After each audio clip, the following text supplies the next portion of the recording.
G'day, I just got a Bushranger Sand Flag from Snowy's. It turned up really quick after delivery, so even in the wind and with a dodgy iPhone I'm going to try and do a quick unbox review and have a look at it. Here we are, comes in a big box. Haven't opened it yet and we're going to fit it onto the ute.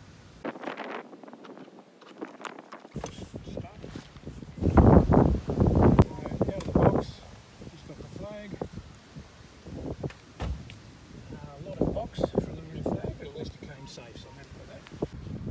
Put it all out of the box, the bag, the flag and the poles, and a little bit of installation manual, so we'll see how we go putting this up. It's got a handy little clip down here.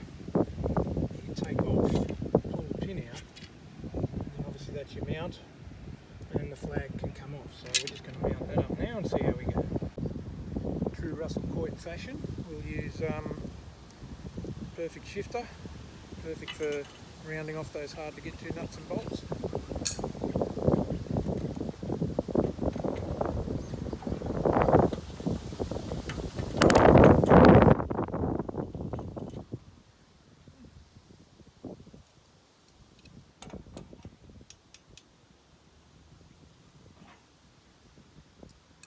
Ta-da! Now, theoretically, you just chuck that on there. Boom. Straight through there.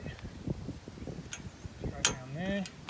And we've got one half of the sand flag. So we put the whole flag together now, 3 metres. Unravelled this, because you can't take this on a trip without it being unravelled, otherwise it looks brand new. These look really well sort of fitted. We've got the cable ties in it. Fitted to the top, hopefully it won't fly off, but it's actually it's done through the pole. So we'll put it on, see the height. Okay, so it's on now.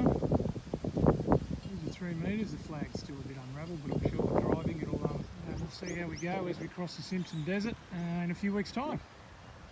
Certainly this attachment makes it easy to get on and off, so you can just get that out, rip it out, bang, whole flag's off.